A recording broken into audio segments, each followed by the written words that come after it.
Like and my accent.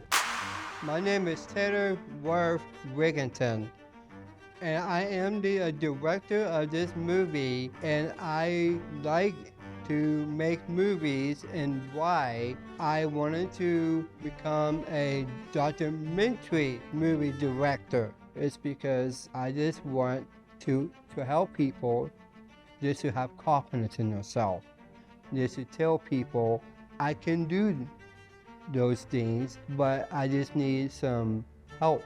It makes me to become myself. Something inspired him he wanted to be a director. And so Taylor says, well, I want to make a movie. He met all the right people and they're very devoted to it. He's very excited about it. He's talking to his friends about it. He's got a friend that he has asked, or actually he's going to ask, can we come to your job and interview you there? So he's thinking about what kind of things we can do to make this movie better. So he's really into it. I just want to help people just to have confidence in themselves. You are being yourself, but sometimes it's just really hard to do that. It's because it kind of makes me to feel like I'm not belong. It's by giving them not giving me a voice, yes, but also giving them a voice too, for them to be heard. They just want to be treated like who you are. You are being yourself, being a person, and going out in the community and actually do things. They want to feel that way too. They want to be self-confident in themselves too.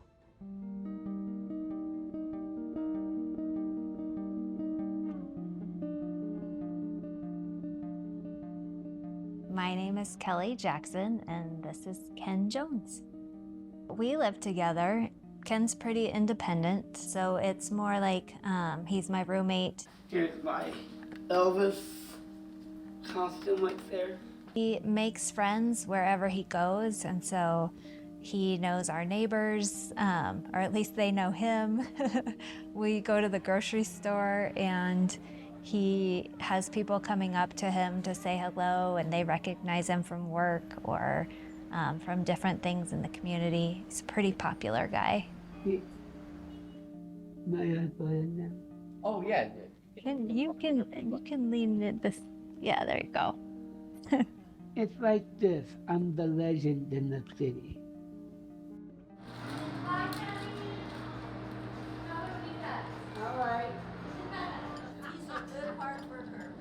What is your favorite part about working at Gibbs? Everything. I do everything here, including trash, recycling. Hurdles, living on his own, growing up, there were some tough times.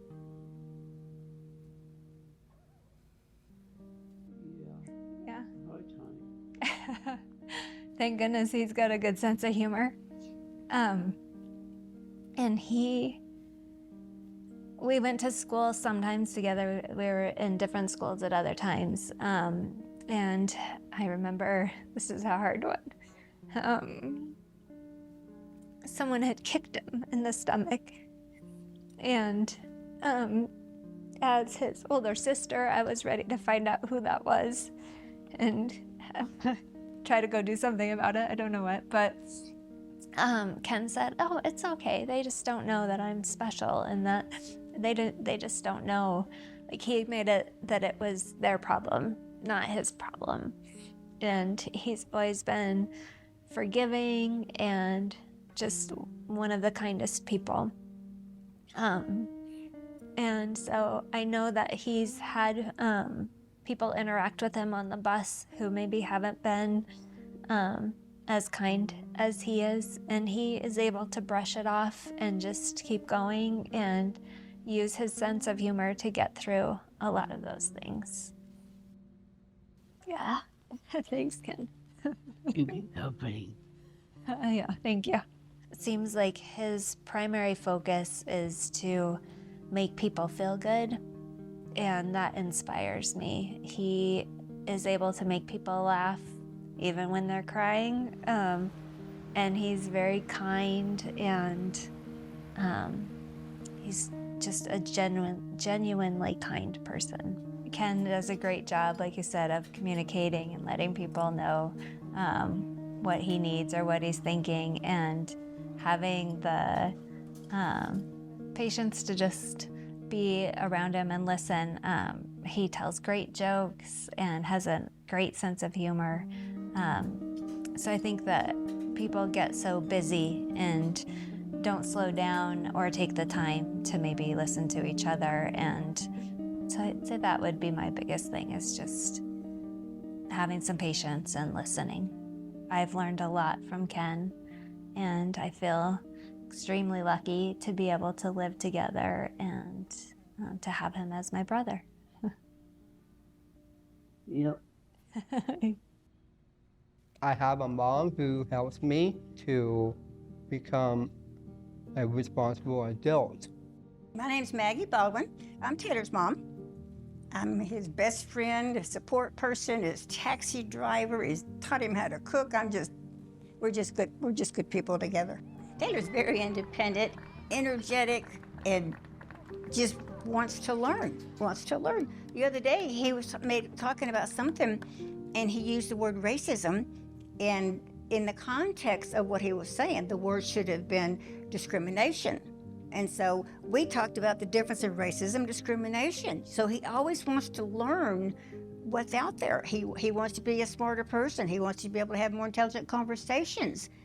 He just looks for opportunity. He looks for opportunity where some people just take it as it comes, and that's life. And that's got nothing to do with whether you're special needs or not. That's just people's personality. Taylor looks for opportunity, and he just gets better every day.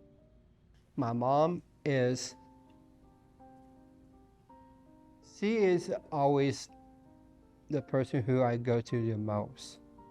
Me and my mom has a very, very special bond because I learned from her. All the things where I don't know, it hurts. And I want to learn. The things where I do, I want my mom to know she is my superhero. All live happily ever after. My name is Elizabeth Henderson. I also go by Lizzie. I'm a direct support professional. Here in Colorado, more people refer to it as a direct care provider. I support people with disabilities in their day-to-day living activities, so that can look like community interactions or in their home, helping them with chores around the house. And I think in a nutshell, it's actually my job to make them need me less. So for me to enter their lives and increase their independence, it results in them actually needing less of what I do. Taylor is very aware of, I think, his rights and just like his identity and standing up for himself. There is just certain steps to take to adulting that even someone without disabilities who's just young and living on their own the first time might not even know to call a plumber for something. So it's impressive, the level of independence that they have. Sometimes I was like, I kind of questioned of, how do they need me? How much do they need me? And it's sort of sad when you are this support for someone and then you realize they don't need you. Tiffany and Taylor met at college. They met at a Valentine's party. And so Tiffany will tell you, I made the first move. I'll tell you that I made the first move. And so they were together ever since. He watches for her, watches around her. He encourages her so much. He encourages her, you should get a job, you do great at it, and how many times he said, Mom, I just love her so much. It's like he can't stand it, he loves her so much. It's really cool. Taylor and I were doing little film things. I used to interview him just on my phone. I'd ask him, how do you make a marriage work? He looked into my phone camera and he said, you have to say yes to your partner. You have to learn to say yes to your partner. And Tiffany just sort of chimed in from the other couch and was like, that's right. They are each other's cheerleaders. I mean, they got it good. They got two really, really good people, the two of them. I mean, one time when they were in Texas, you know, I was still in Texas back then. When they were there, they were out on the patio talking. I was hearing Taylor say, you know, Tiffany, I wouldn't ever hurt you. I would care for you forever. I wouldn't do anything. I would care for you and protect you. And I'm thinking, I don't think my husband's ever said that to me. The main purpose why I married her is because she has a cute smile. Yeah. She was always there for me. And I'm always there for her. It's because she brings a light into my heart. He's very kind and generous. He's someone who wants to help other people. I think he wants to share the happiness that he has. Like he's got so much to go around that he is a very empathetic, compassionate person to have in your life. And Tiffany is as well. You know, like I said, she might be more reserved or shy sometimes, but when she gets comfortable with you, she also wants to make you smile. She remembers the little details of, you know, how you like something or what your favorite detail of something is. She pays attention. She's very observant. She has a big studio in their house. It's a very large room. It has a really high ceiling, and she has so much artwork and so many art supplies and such a creative vision. She doesn't stick to one medium. I clearly am acrylic, you know, I kind of dabble, like I dabble in other ones, but I mostly like to paint. Tiffany draws, she paints, she sculpts, she does a lot of collages. I can relate to her on a level that I think making art is therapeutic for her. Sometimes she'll collage about how she's feeling or themes in her life. She'll group them in together. She'll cut out clippings of magazines. She has a sense of color and how they look. She's an artist through and through. I can't tell you which her favorite medium is because she has so many, and that she seems like she can very swiftly transition from one to another. It's just sort of when the mood strikes for her. And I made this for Taylor 8 years ago, 1 week close to Christmas. And I'm putting this necklace on Taylor's neck right here. And I never take it off because it just reminds me about my wife. Yeah. This is our living room. This is where we sit down, watch TV, and eat most of the time. But when we come back in here, when we have family time, we eat at this table. How about these? You want to hold one? Yeah. We did Special Olympics, and we're proud of it. It's because that's what we do out in the community. And this is what we do when we go out and cook and mixer if we're staying healthy. This is our bedroom. We're trying to get a TV in here too. This part is our TV for now. And why? It's because it has a waterfall. So above it's also on Transformers. Yeah, Transformers. Oh, yeah, our favorite movie. Yes, about science and history and robots. Yes, and we love robots. Yes. I have a question for you. All What right. is your name? My name is Amanda Snowden. And what is your favorite thing about you? Oh man, my favorite thing is that I get to provide a service to the community that supports people with developmental disabilities. So I get to see a lot of smiling faces, a lot of fun people, and we get to do a service that's good for not only the people that work here, but for the clients we work for. I am the owner of CHILL, which stands for Creatively Helping Individuals Live and Learn, and we are a programmed approved service agency in Larimer County that helps adults and kids with developmental disabilities. What makes you to have a smile on your face when you come to work every day? I am so fortunate that I got into this field so long ago, and I feel like I've been able to teach a lot of individuals things, but moreover, I feel like the individuals that we work with teach us a lot of things. I think I've been able to learn patience, confidence, A lot of times we have to speak up for individuals because some people can't speak up for themselves. So it's helped me really get out in the community and advocate for other people. And I was a freshman in college when I started working with people with disabilities. So I think it really helped me understand that I'm such a small piece of the world and there's so much more out there, and a lot of people need help advocating for themselves. Work in this field a long time, and just with anybody you know, as you get to know them better, a lot's said without words.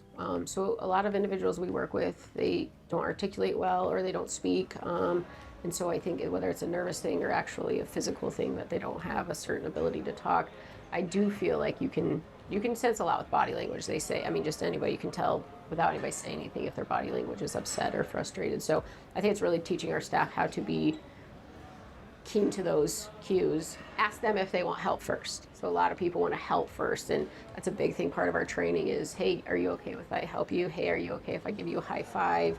Not everyone who has UP syndrome wants a hug. Everyone's like, oh, everyone's hugging. That's not the case. You don't know their past experiences. You don't know their past traumas. So I think if you just, like we should with all humans, ask, hey, can I help you? Is it okay if I give you a high five? Where are you from? I think it will just create those walls to come down a little bit. We're fear-based, right? So if you just said hi, if you said, how are you? They might not talk back to you. They might talk back to you. You'll, again, just like with all of human interactions, the more you open up yourself to experiences, the more you're going to learn. I think it also we have a lot of individuals that the parents think they're guardian, which means they can control their life. And actually a legal guardian just means you can make certain decisions. It doesn't mean you can tell them what to eat, what to do, where to live. And so that's another big aspect we're trying to get to even family caregivers who are getting paid to caregive for their adult children, is just because you're the guardian doesn't mean you can tell them what to watch. It means you can make difficult legal medical decisions for them. It doesn't mean you can tell them how to live their life. You know, I think our own parents think they know best, and then you hit an age where you can leave the nest. And some of these individuals, their parents are just gonna have them at their house forever, and this individual saying, I want to go out to the club, I want to just dance, I don't want to go drink, I just want to dance, I want to go meet people, I don't want to hang out with my 80-year-old parents, I want to go hang out with 40-year-olds. So a lot of parents think they know best because that's how our parents raised us, right? But there is a point you have to release that person a little bit and ask them what they want.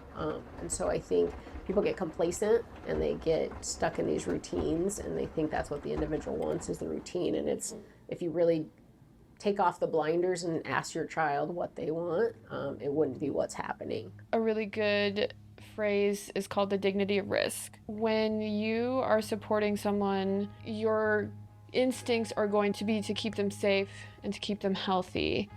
And when you're a parent, and I'm a parent, if they don't learn the hard way sometimes that a pan is hot, I can't touch that pan, or I'm gonna burn myself, it's not gonna stick as an instinct. That is the dignity of risk. We need to let them fall sometimes, or they're not going to learn. I did have a client, he struggled with depression and anger sometimes because of, he was pretty high functioning, and he was reaching goals of independence. He had a job, he had his own place, paid his own bills, but he still needed staff like me to come help him with certain things. He would get sad because he didn't want to do the same thing every night. He didn't want to just sit at home and watch TV every night. And he was getting to be in his early 40s, and he had never gone to a local bar and just had a beer.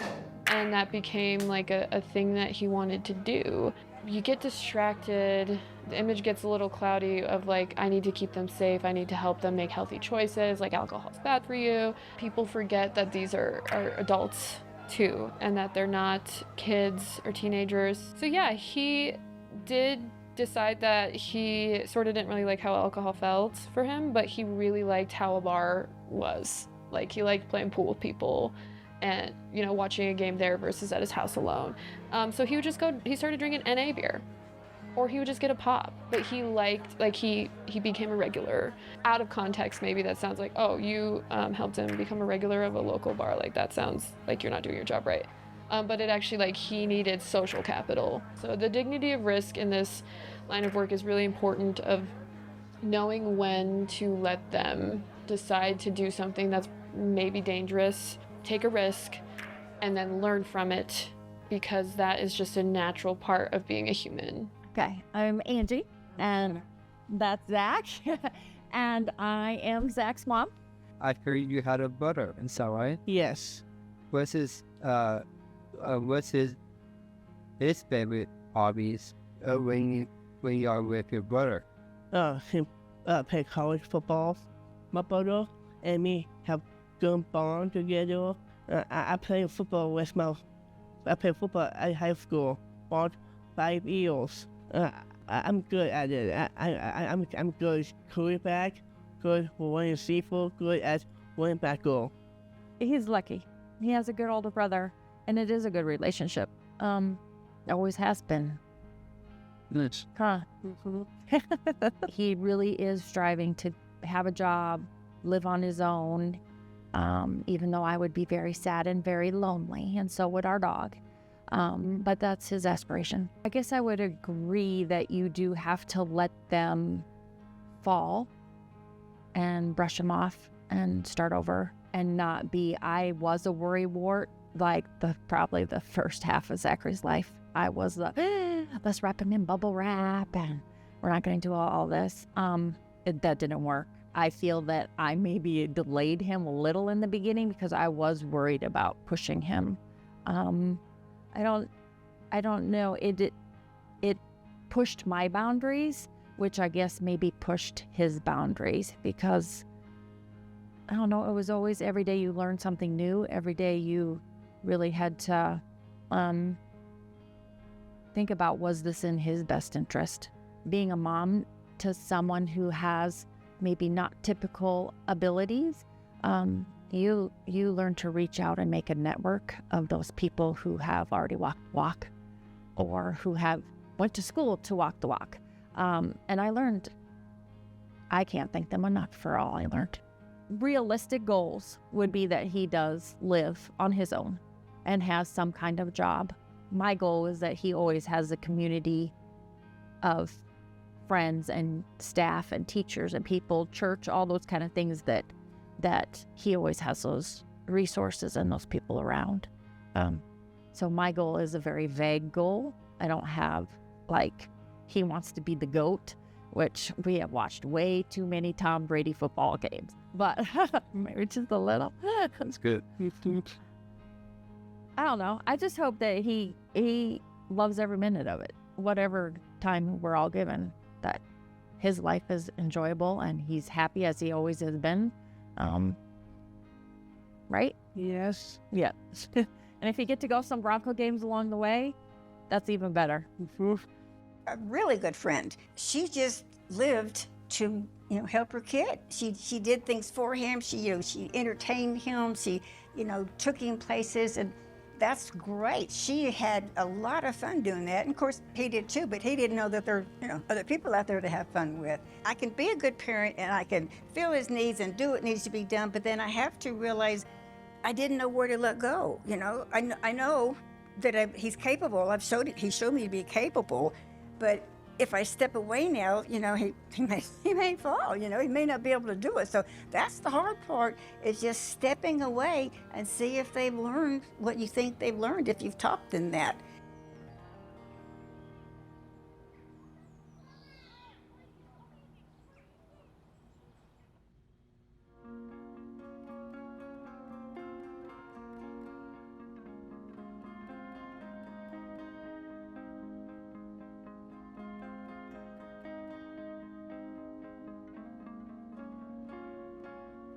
Lovely Colorado at the movie filming festival, and I got my wife with me, and we're having a lot of fun. We're just like positive mind, positive thinking. If you win tonight, what are you gonna do? I want to give a speech.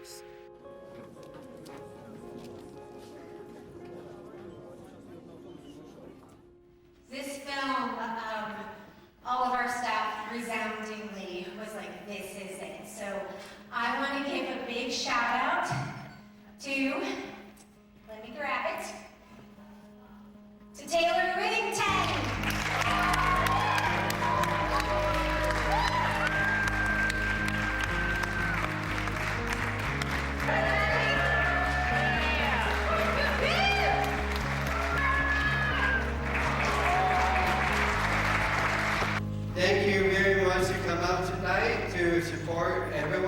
is very special for me tonight is because it makes me just become myself. And also, all the things what I accomplished in my life is by the people who made this possible. It's my mom, my stepdad, Gleason, Michael, and Lizzie, and everyone who is involved. I just want to say thank you.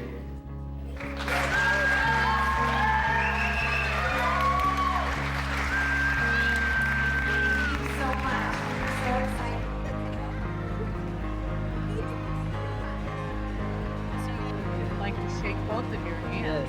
Nice job. Keep up the good work, too.